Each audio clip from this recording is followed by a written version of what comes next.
Hey, and welcome to this week's coaching video for those of you who teach adults on Sunday morning. If you're going to be teaching a small group at Dayspring on Sunday morning, November the 9th, then this video is designed to help you get ready for that lesson. So go ahead and grab your teaching transcript. You should have a copy of it by now, dated November the 9th, 2014, and I'm going to look over some of it with you and maybe give you some ideas that might be helpful as you get ready to teach the lesson. So let's look at it together, starting on page 1. Page 1 is your overview page. That's the page that is just for you, the teacher, that gives you an overview of the lesson that you're going to be teaching. Now, as you can see, this is part of our Houses of God series, which is a relationship series. And what we're talking about in this series is that, just to remind you, is that the gospel itself is our most complete relationship counsel, that what the gospel shows us is what we are to infuse into our human-to-human relationships. So, what we're doing in these small group lessons is we are looking at the life of Jesus, the one who is the gospel himself. We're looking at Jesus and some situations where he dealt with people, and we're learning from him. He's our example in relationships. So we're looking at him, seeing how he related to some people, and learning how we can do some things the way that he did. Now, last week, what we saw in your lesson last week, we saw Jesus dealing with the Samaritan woman, if you remember that. So last week, we learned some things about how we relate to people whose lives are really messed up, is really what we were looking at last week. This lesson is going to show us how Jesus modeled for us how we interact with people who've disappointed us, with people who have wronged us. We're going to see Jesus do this with Simon Peter in a very familiar passage, John chapter 21. We're going to learn from Jesus about what our relationships ought to look like when people have let us down and when they've done us wrong. Okay, so John chapter 21 is where we're going to be in that. So let's look at the lesson together, the part that you're going to teach. Pages 2 and 3 is just an opening illustration that has to do with Robert E. Lee and a quote that's attributed to him. And you'll see the story. It's an anecdotal thing, but Robert E. Lee encountered a woman who, after the Civil War, was bad-mouthing the Union Army because they had messed up a tree of hers, and she's kind of griping to him about it, thinking that he'll join in on the gripe session. And you see the quote that he said right there toward the bottom of the page. His advice to her was this. He said, "Cut it down, my dear madam, and forget about it." Just cut the tree down and forget about it. Now, in a lot of ways, that's going to sum up what we're going to see Jesus model when there is something that has been done in the past that was hurtful and wrong. We're going to see that Jesus doesn't stay there. He moves on. He says, let's move on from that. Let's move ahead. That's what he's going to teach us, all right? So you've got this opening illustration that kind of helps you get the ball rolling in your lesson. And then from there, you move on to John chapter 21. Now, this starts on page 4 on your teaching transcript. Now, you'll notice what you're going to do. Before you start reading the text, and by the way, this lesson has 2 points, just 2 points that you're going to make, both coming from John chapter 21. Now, before you read the text of John chapter 21, you'll notice on page 4 that you are recapping what has transpired prior to what you're going to look at in John chapter 21. Now, what you're going to see in John chapter 21 is Jesus, after his resurrection, appearing to Simon Peter on the water, and they have this conversation there on the shoreline. What you're going to do is recap how it got to that point. So that's what's happening on page 4 of your teaching transcript. Now, there's a teaching tip right there on page 4 that instructs you as the teacher to familiarize yourself thoroughly with this part of the Bible, okay? So don't just kind of recap it based on what you can remember right now. Go back and do the work.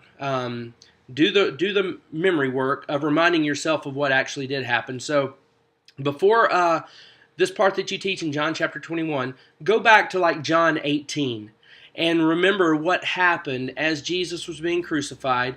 Back up and be reminded of how Simon Peter denied Jesus 3 times. In fact, maybe a great place to do that recap would be Matthew's Gospel. Chapter 26, it's going to be right around the middle of the chapter like verses 31 and following. Look at Matthew's account of that and just be reminded of what happens before Jesus reappears to Simon Peter after the resurrection, okay? So you're going to recap that, remind people of how all of that went down.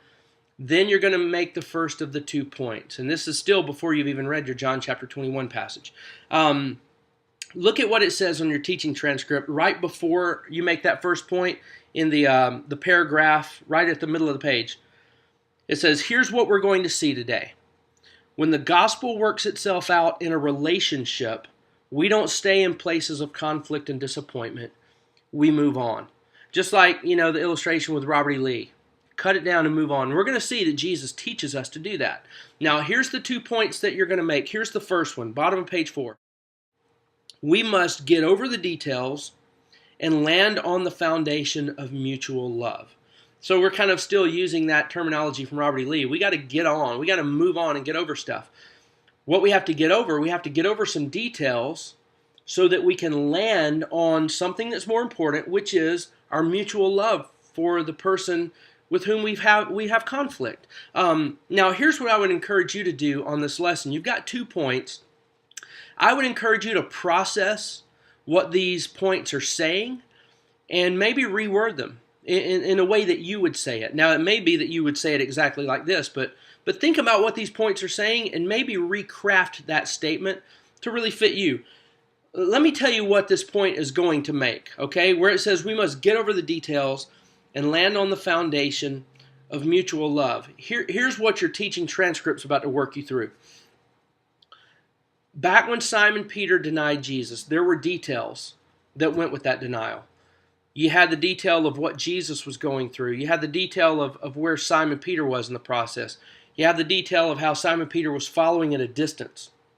You had the detail of what specifically Simon Peter was asked around that campfire or around that fire out there in the courtyard. You have the details of exactly what did he say when she asked him this. You have all of those details. But what Jesus is going to focus on in this conversation with Simon Peter, he's not going to focus on those details. In fact, he's going to help Simon Peter move past those details. And what's going to be the focus of their conversation is the reality, not just that Jesus loves Simon Peter, but that Simon Peter loves Jesus. This is where Jesus is going to take the conversation to the fact that Simon Peter loves him, all right? So that's where this is going. And the point that you're trying to make here is this, is that the details of the conflict that we have, while those details may be hurtful and they're typically front and center, okay? There's another detail that we really need to direct the attention to, and it's a more important detail. The detail that we love each other. That's what needs to be on the front and center when 2 people have conflict. All right, so that's where this is going, and what we're going to see is that Jesus actually creates a situation. He creates a situation where that more important detail rises to the top and becomes front and center. All right, so however you word that, and it may be that you just word it like your transcript says, but that's what you're trying to teach. All right, now look over on page 5. This is where you get into that. John chapter 21, verses 15 through 17. This is going to be familiar to you. This is when Jesus says to Simon Peter, "Do you love me?" And he asks him that 3 times. And all 3 times, Simon Peter says, "Of course, Jesus, you know that I do." Of course, on the last time, Simon Peter gets frustrated. "You know everything. You know that I love you." Now, here's the point. Jesus creates a situation where he and Simon Peter don't sit down and hash out the details of what was hurtful. Jesus gets them from that part of the conversation instead to something else. "Simon Peter, you love me, don't you?" Jesus makes sure that this rises to the surface. And it's funny, Simon Peter says 3 times, "You know that I love you." And on the last time he says, "You know everything, so you certainly know that I love you." And that brings out a point that's made on your transcript here on page 5. Why is Jesus asking a question when he already knows the answer? He's not asking the question so he can learn something. He's asking these questions so that Simon Peter will focus on what Jesus already knows. And that is that Simon Peter does love him. That's where Jesus brings the focus. And this is important. When there's hurt in our lives, when there's been a wrong that's being done, what we tend to do, man, we focus on those details and we bring them up, we bring them up, we bring them up. We don't let them go. Jesus moves past that onto something else. He says, let's talk about something else. Okay, well, what are we going to talk about? Let's talk about the fact that we love each other. So here's what I would encourage you to do. Move on to page 6 in your teaching transcript. There's a great statement on the top of page 6. Look at it. It says, we often get caught up in the details of who said what or who did what, but what's most important is who loves whom. That's what's most important. And Jesus creates a situation where that can become the focus. So here's what I would encourage you to do. As the teacher of this lesson, really think through this. Really think through what that might look like in a real life situation. If there are two people and there's been a hurt in the conversation and there's a fracture a hurt in the relationship and there's a fracture in the relationship, I want you to think, what might it look like to create a situation between two people? And come up with a real situation. In your mind, even think of real people. Maybe a real situation that you know that's going on. It may be one in your own life. Think of a situation where two people have been hurt, where things are awkward, maybe even severed. What might one person do to really take the bull by the horns, to create a situation where mutual love becomes expressed? Okay? And your teaching transcript says this. Look at that last paragraph on this section at the top of page 6. It says, in our conflicts, we must find ways to express our mutual love. And we must create environments or situations that help others express it too. So what would be a way where two people have been, there's been hurt and there's been conflict? How could one person create a situation where the other person could express their love for the one that they hurt? And when I say express it, I don't just mean necessarily verbally, although that's important, but how could they even express it in another way? So try and think of some real life situations of what we're talking about here. What might this actually look like in somebody's life to create a situation where the one who has messed the thing up, where they can express their love back to this other person, to where that expression of love now becomes the thing that we're focusing on. That's the whole point here. And you as a teacher, try and think through of how this might help. And what you might even do at this point in your lesson is just stop teaching and have this conversation with your group. How can we do this? What's an example of what this might look like? And you may even have people in your group who are saying, well, here's how I think maybe I could do this. Here's so-and-so in my life, and what they've done is so hurtful, and it has hurt me. But I'm willing to get past the details of what they did and help us focus on the fact that we love each other. Here's a way I think that I can help them express their love to me and see me receive it. Okay, so maybe have this conversation right now. This might be worth your time just to have this conversation for the rest of the lesson. All right, but that's the first point that you're making. And again, the whole point is, what do we do?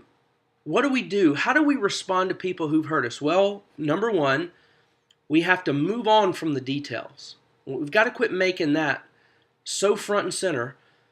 We've got to move on to that and somehow make our mutual love for one another front and center. That's number one. Here's number 2 on page 6.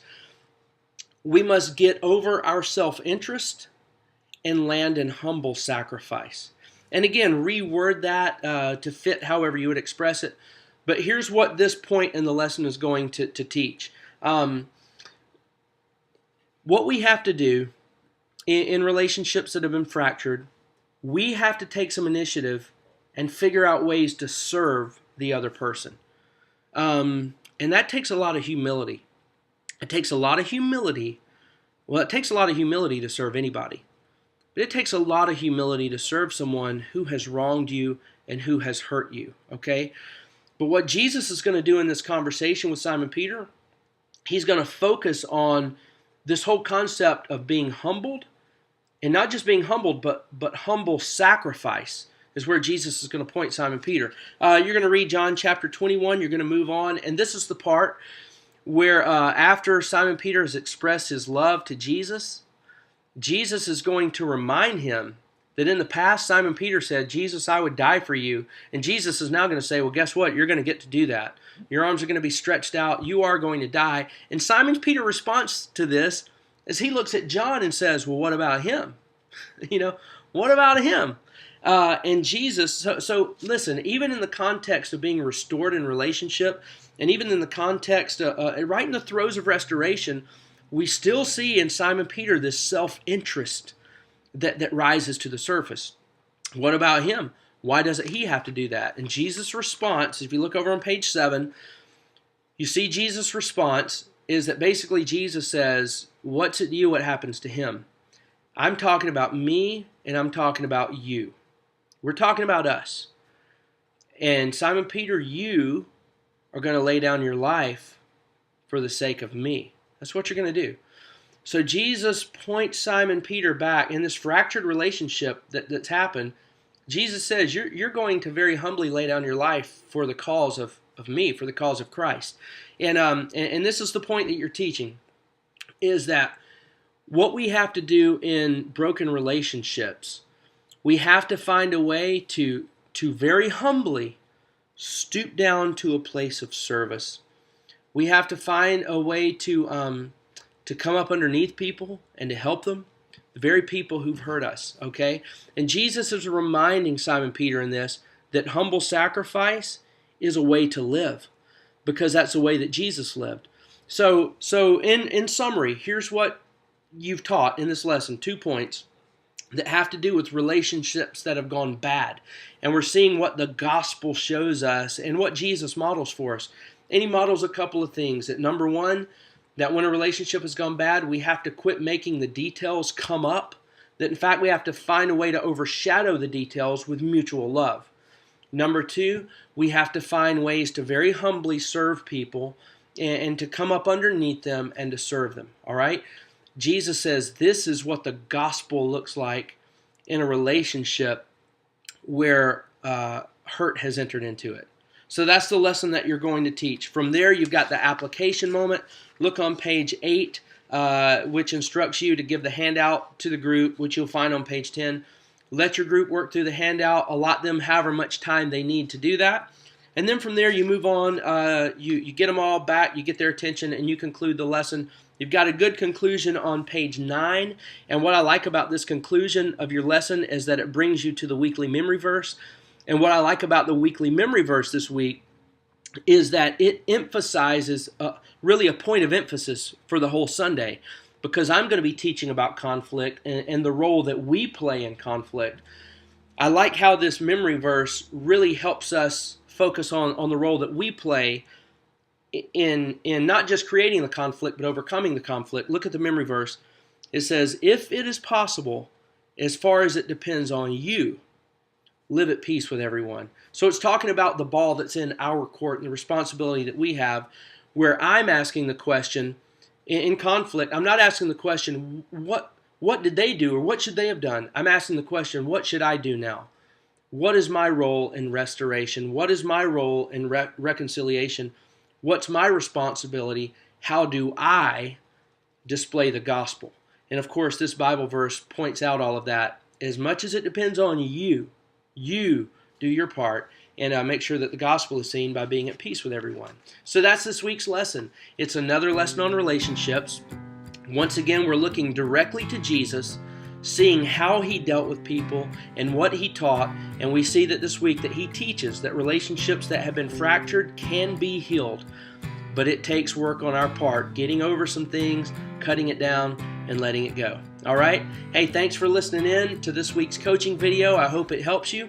I hope you and your group have a good lesson, and I truly hope that as a result of this, that some Christ-like relationships result from it. All right? God bless you. We'll see you Sunday.